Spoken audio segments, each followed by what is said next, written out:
What's up, Claws? Welcome to another video. So it seems like we're at CES and we got a lot of new information about the claws. So in today's video, I'm going to be breaking down all the new information. We're going to be talking about the display. We're going to be talking about the battery life, the pricing and availability. So if that's something you guys were interested in, make sure you hit the like button, subscribe to the channel.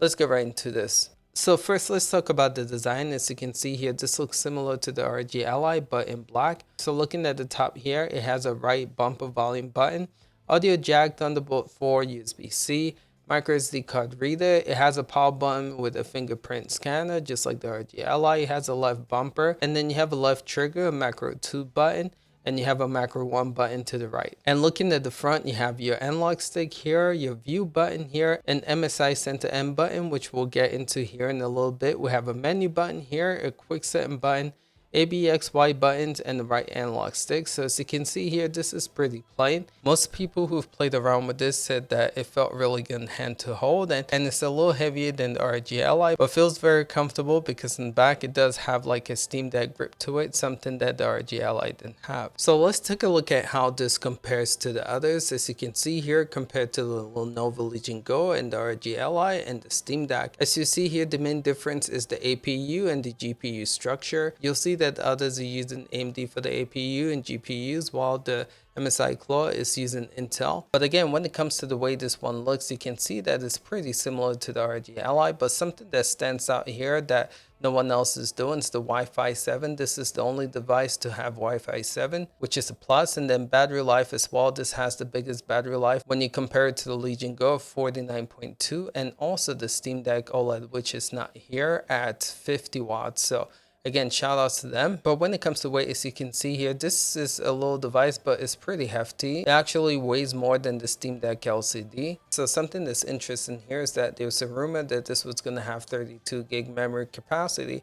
But as you can see here, this one is at 16 gigs. So I'm still waiting for some clarification about the memory capacity. But yeah, as you can see, this is pretty close in specs when you compare it to the others, but it resembles the ROG Ally a lot here. So let's talk about specs here. We've covered some of the specs with the comparison to the other devices, but as you can see here, this is run the Intel Core Ultra 5 or the 7. It has the Intel Arc graphics. It has 16 gig of RAM. Again, we thought this was 32, but as you can see here, 16.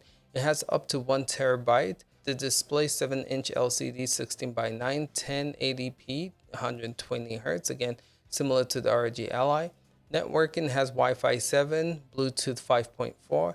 Ports, it has a Thunderbolt 4, microSD, 3.5mm audio jack. It has a 53 watts battery and it's running Windows 11. But something that wasn't mentioned here that we saw in the comparisons, that this display actually has VRR. So again, pretty similar to the ROG Ally screen. So when it comes to performance, most people who actually tested this out said they didn't get a lot of hands-on time with this to give their true opinion, but they said it ran pretty good.